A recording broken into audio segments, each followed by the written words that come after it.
Will India have simultaneous elections, or should India have simultaneous elections at all? That's the question being discussed in the corridors of power. Enter One Nation, One Election, the latest reform brought to you by the Modi government. 3 months back, that is in September 2024, the Union Cabinet had approved the implementation of One Nation, One Election. Today, it took a step forward. Union Law Minister Arjun Meghwal this morning tabled 2 bills pertaining to this proposal in the Lok Sabha. The first bill was called the Constitution 129th Amendment Bill 2024, and the second was called Union Territories Laws Amendment Bill 2024. The first bill seeks to bring the term of state assemblies and the Lok Sabha on the same page. Basically, those state governments elected after 2029 will end with the tenure of that particular Lok Sabha. The objective being to sync the next poll cycle to the 20th Lok Sabha election. Say a state assembly comes into being in 2032. Instead of its original timeline of being dissolved in 2037, it will dissolve in 2034, thereby not completing its 5-year term. The second bill proposes changing the assemblies of Puducherry, Delhi and Jammu and Kashmir to align it with other states and the Lok Sabha. The government says it wants to make India's electoral system more efficient.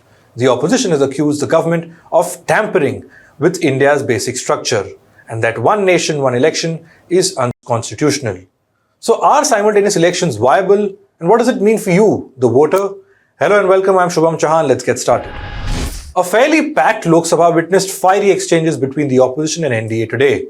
Congress's Manish Tiwari and DMK had given notices opposing the introduction of the 2 bills. Tiwari said the bill was against the basic structure doctrine. Other opposition leaders too made some scathing remarks on the One Nation, One Election proposal. Mr. Speaker, sir, beyond the 7th schedule of the Constitution is the basic structure doctrine. And that basic structure doctrine spells out that there are certain features of the Indian Constitution which are beyond the amending power of this House also.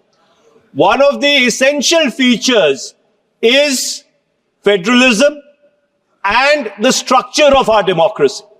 And therefore, the bills which have been moved by the Honorable Minister of Law and Justice absolutely assault the basic structure of the Constitution and are beyond the legislative competence of this House.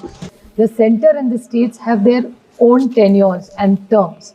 So I think to mix the two is not fair, because the Article 356, because just last week, sir, we debated Article 356, and in the case of S.R. Bommai versus the Constitution of India, dissolving of assemblies was something which both sides have objected and both sides have done it. So if we object to this, why are we giving this authority to the Election Commission to dissolve assemblies who are elected for 5 years?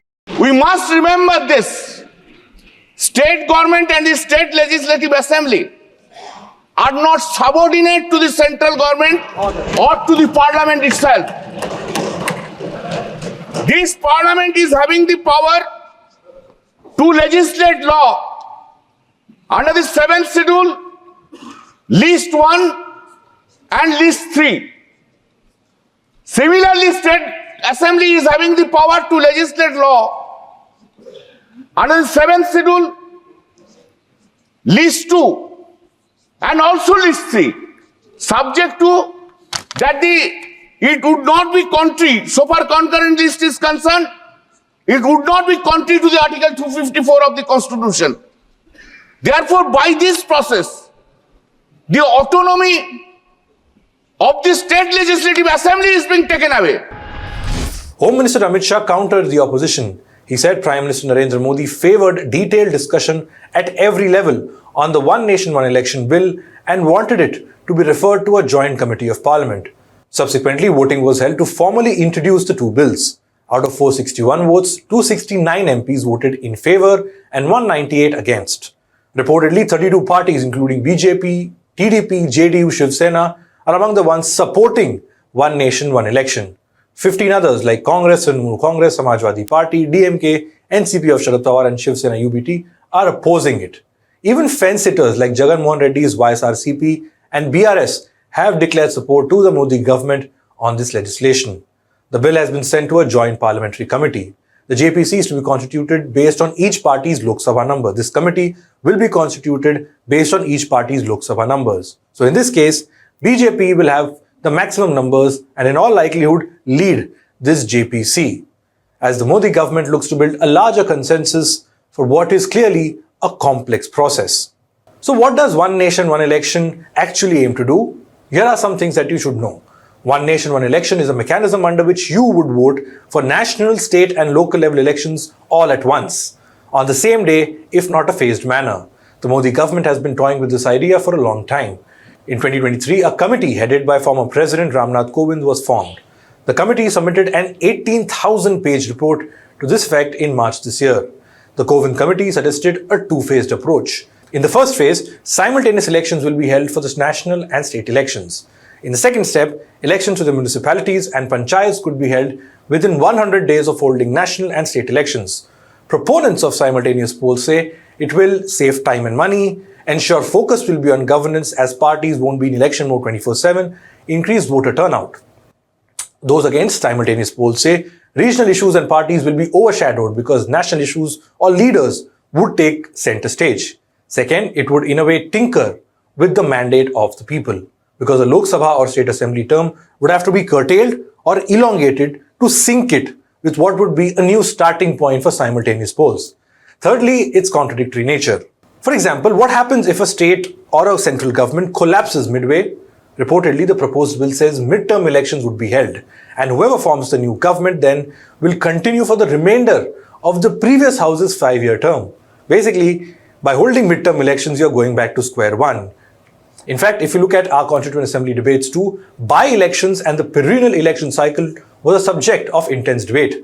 One of the members, that's Shibun Lala Saxena, pointed out, in our constitution, all the elections will not synchronize, but they will be at varying times in accordance with the vote of no confidence passed in various legislatures and the consequent dissolution of the legislatures. Our constitution provides for the dissolution of a legislature when a no confidence motion is passed. So it is quite possible that the elections to the various legislatures in the province and the centre will not be all concurrent. Every time some election or the other will be taking place somewhere. It may not be so in the very beginning or in the very first 5 or 10 years, but after 10 or 12 years, at every moment, some elections in some province will be going on. Interestingly, India did have simultaneous elections for some time after independence. The first elections for the Lok Sabha and state assemblies were held together in 1951-52. The cycle continued for 3 subsequent general elections, that is 1957, 1962 and 1967. However, this cycle was disrupted in 1968 and 1969 due to the premature dissolution of some state assemblies. The 4th Lok Sabha was also dissolved prematurely in 1970, with fresh elections being held in 1971. Moving on to the next question. When will One Nation, One Election come into effect? Report suggests not before 2034. So that's 10 years from now. Firstly, the bills will have to be passed by the parliament, by both houses of parliament, and in case of a constitutional amendment, it would require a ratification of 50% of the states. Although the Kovind panel says that that might not be necessary. Lastly, the president will have to notify this bill that will be eventually converted into a law if at all it is passed. Long story short, there is a lot of time before this actually comes into implementation. So where does it leave you, the voter? The biggest drawback of simultaneous polls is accountability, or the lack of it. Say you vote for a particular candidate now, and that person wins. For the next 5 years, chances are that the lawmaker could become complacent. That's because there would be no immediate electoral compulsion to attend to. Would it be fair for the voter?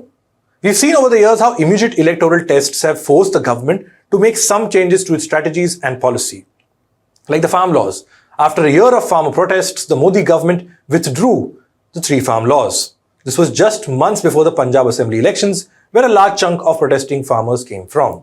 And there are several other examples too, when protests or disagreements have forced the government to backtrack. The argument being, frequent polls gives the voter a fair chance to punish parties and leaders regularly. This is in between a 5-year period of a Lok Sabha or a state assembly. Hold them accountable in a way. The voter that can accept one party in one election can also punish them in the other. So is One Nation, One Election in the spirit of India's democracy?